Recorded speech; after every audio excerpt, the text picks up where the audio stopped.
Good morning. आज हम लोग इलेक्ट्रोस्टैट के नया सीरीज देखेंगे। पहला एक वीडियो आ चुका है जो कि ऑब्जेक्टिव चल रहा है और एग्ज़ाम के लिए बहुत ही महत्वपूर्ण है। सारे के सारे क्वेश्चन बोर्ड एग्ज़ाम में पूछे गए हैं। तो चलिए एक एक करके हम आज क्वेश्चन सॉल्व करेंगे। तो मेरा आज का पहला क्वेश्चन है कि किसी अनावेशित वस्तु पर 1 कूलम्ब आवेश होने के लिए निकाले गए इलेक्ट्रॉनों की संख्या होगी। मतलब कि अगर कोई वस्तु अनावेशित है, अनावेशित का क्या मतलब होता है?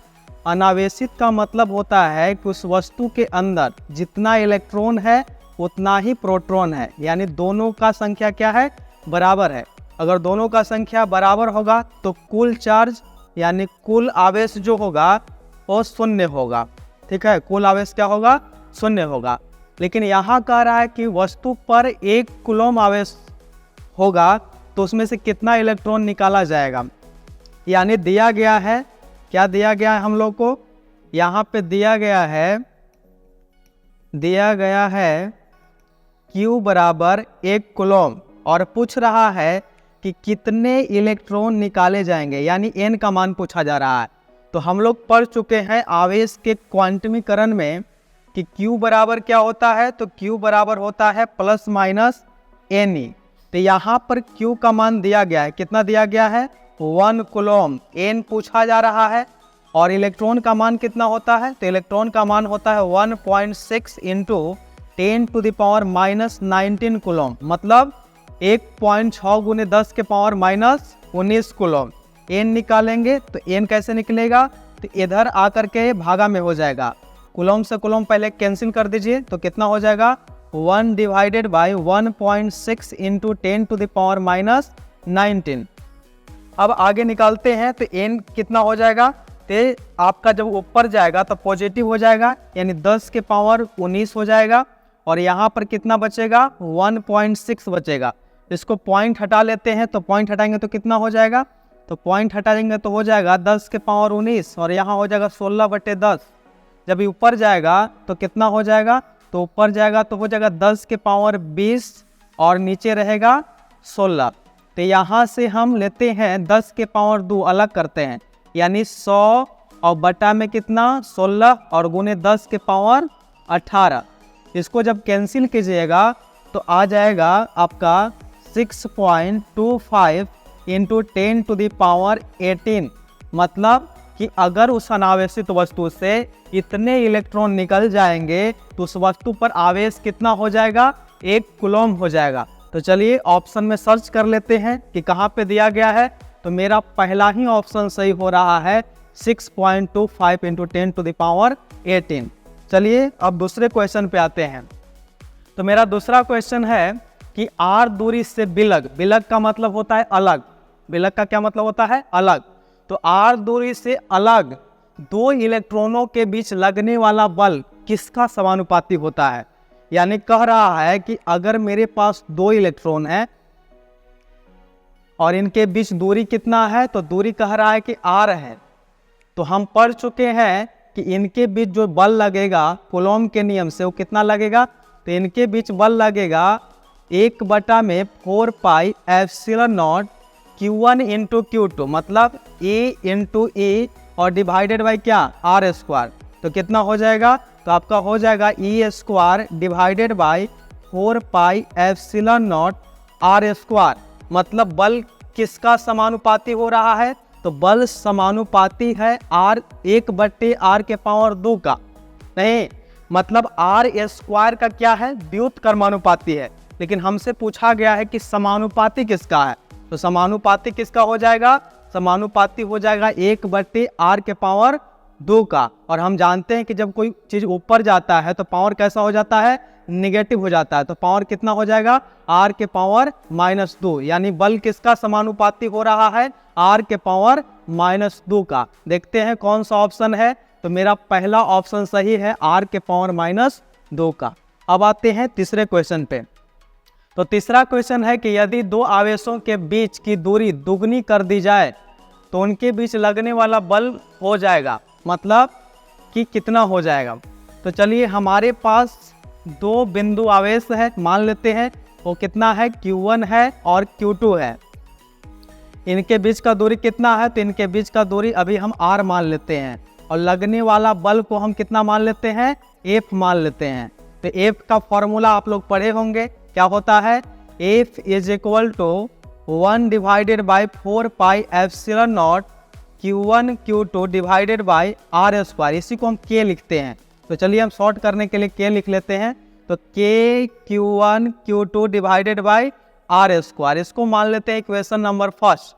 अब क्वेश्चन कह रहा है कि दूरी को दुगना कर दिया जाए, यानी दूरी के बात किया है, आवेश की बात किया नहीं है। तो अब दूरी को अगर हम दुगना कर देते हैं, मतलब कि मेरा एक Q1 है और एक Q2 है और दूरी कितना हो गया है, तो पहले का दुगना मतलब 2R हो गया, क्योंकि पहले R था। और नए जो बल लग रहा है उसको हम लोग F डैश मान ले रहे हैं। क्या मान ले रहे हैं, F डैश। तो F डैश का फॉर्मूला क्या लगाइएगा, F डैश बराबर K Q1 Q2 और डिवाइडेड बाई क्या लिखिएगा, तो डिवाइडेड बाई 2R का स्क्वायर लिखिएगा। क्लियर है, दुगना किया जा रहा है तो 2R का क्या होगा, स्क्वायर हो जाएगा, यानी कितना हो जाएगा, K Q1 Q2 divided by 4R square, 4R square. अब गौर से देखिए, ये मेरे पास हो गया इक्वेशन नंबर सेकेंड। तो फर्स्ट में इसका जो वैल्यू है वो कितना दिया गया है, F दिया गया है, मतलब इसका मान कितना है, तो इसका मान है हमारा F। तो यहाँ अगर हम रख देंगे तो क्या हो जाएगा, F डैश। तो F डैश हो जाएगा F डिवाइडेड बाई 4, यानी बल क्या हुआ, यहाँ पर दूरी जैसे ही बढ़ाए बल घट गया, कितना हो गया, 1/4 हो गया। तो ऑप्शन कौन सा सही हो जाएगा, पहला तो गलत है 1/2 गुना, दूसरा भी गलत है 2 गुना, तीसरा क्या है 1/। चलिए तो हम अपने चौथे सवाल के ऊपर आते हैं। तो मेरा चौथा सवाल है कि निम्नलिखित में कौन विद्युत क्षेत्र का मात्रक है। विद्युत क्षेत्र को ही हम विद्युत क्षेत्र की तीव्रता बोलते हैं। विद्युत क्षेत्र की तीव्रता का मतलब होता है कि विद्युत क्षेत्र में परीक्षण आवेश किसको बोलते हैं, एकांक धन आवेश को, एकांक धन आवेश को परीक्षण आवेश कहा जाता है। धन आवेश को परीक्षण आवेश बोलते हैं। इसी को अंग्रेजी में क्या बोलते हैं, टेस्ट चार्ज। टेस्ट चार्ज मतलब unit positive charge. Unit positive charge को ही हम लोग क्या बोलते हैं, टेस्ट चार्ज। तो इलेक्ट्रिक फील्ड में टेस्ट चार्ज जितना फोर्स को अनुभव करता है, फील करता है, उसी को हम कहते हैं विद्युत क्षेत्र की तीव्रता। तो फॉर्मूला क्या हो जाएगा, इलेक्ट्रिक फील्ड को हम E से रिप्रेजेंट करते हैं। तो E बराबर क्या हो जाएगा, F divided by Q not. Q not क्या है, तो परीक्षण आवेश है जो बल को फील करेगा विद्युत क्षेत्र में।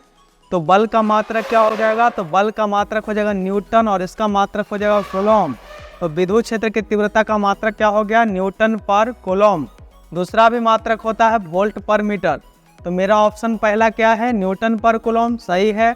दूसरा क्या है, वोल्ट पर मीटर, ये भी सही है। तो सही ऑप्शन क्या हो जाएगा, बोथ, यानी ऑप्शन ए और बी दोनों ही क्या है, सही है। चलिए अगला सवाल देखते हैं, पांचवा सवाल। तो पांचवा सवाल है कि यदि गोला पर आवेश कितना है, 10 माइक्रो कूलॉम, तो सतह पर फ्लक्स पूछ रहा है, फ्लक्स कितना होगा, मतलब कि किसी स्फीयर पर चार्ज कितना दिया गया है, 10 माइक्रो कूलॉम। तो कह रहा है कि इलेक्ट्रिक फ्लक्स कितना होगा सरफेस पे। तो हमें जो दिया गया है उसको लिख लेते हैं। हमें क्या दिया गया है, तो दिया गया है Q बराबर 10 माइक्रो कूलॉम। माइक्रो माने क्या होता है, तो माइक्रो का मतलब होता है 10 के पावर -6, ठीक है। तो यहाँ कुछ पावर नहीं है तो 1 हो जाएगा। अब आप घातांक करने में पढ़े होंगे कि x के पावर m इंटू x के पावर n होता है। आधार सेम होने पर, आधार अगर बराबर है तो इस पावर को जोड़ देते हैं, यानी x के पावर कितना हो जाता है, m प्लस n। उसी समय यहाँ क्या करेंगे, 10 के पावर 1 है गुने 10 के पावर -6 है। जब आप इसको जोड़िएगा तो 10 के पावर 1 और -6 लिखिएगा तो कितना हो जाएगा, 10 के पावर -5 आ जाएगा। तो मेरे पास आ गया 10 के पावर -5 कूलॉम। अब आगे बढ़ते हैं, यहाँ क्या पूछ रहा था, फ्लक्स। तो फाई बराबर क्या है, नहीं हम लोग को पता है, कैसे निकालेंगे। तो हम लोग गॉस थ्योरम पढ़े हैं, गॉस का प्रमेय। तो गॉस के प्रमेय से गॉस थ्योरम से हम लोग क्या लिख सकते हैं, फ्लक्स बराबर क्या होता है, Q इनक्लोज डिवाइडेड बाई क्या, एप्सिलॉन नॉट। यानी बंद सतह के अंदर स्थित कुल आवेश बटा में एप्सिलॉन नॉट होता है। तो मेरे पास Q का मान तो पता है, लेकिन 1/एप्सिलॉन नॉट का मान नहीं पता है। कैसे निकालेंगे इसको? तो आप लोग जानते हैं कि 1/4 पाई एप्सिलॉन नॉट का मान जो होता है वो होता है 9 × 10 के पावर 9। तो 1/एप्सिलॉन नॉट कितना हो जाएगा? इसको इधर ला के गुना कर दीजिए तो कितना हो जाएगा? 4 पाई × 9 × 10⁻⁹। जब गुना करिएगा तो 9 चौके 36 पाई × 10 के पावर 9 हो जाएगा। चलिए अभी दोनों का मान हम रख देंगे इसमें, तो फ्लक्स कितना हो जाएगा? तो फ्लक्स हो जाएगा 10 के पावर -5 कूलम आवेश है, तो 10 के पावर -5 और गुने 36 पाई × 10 के पावर 9। तो यहाँ पर कितना हो जाएगा? तो 36 पाई। यहाँ भी देखिए पावर जब ऐड होगा, जुड़ेगा, तो कितना हो जाएगा? 9 में से 5 जाएगा तो बच जाएगा 10 के पावर 4। तो चलिए मेरे पास ऑप्शन कौन सा सही है? तो मेरे पास पहला ऑप्शन माइनस में दिया गया जो कि गलत है। दूसरा ऑप्शन देखिए 36 पाई × 10 के पावर 4 जो कि सही है। तो चलिए इसका सही उत्तर क्या हो गया? Option number B. चलिए धन्यवाद।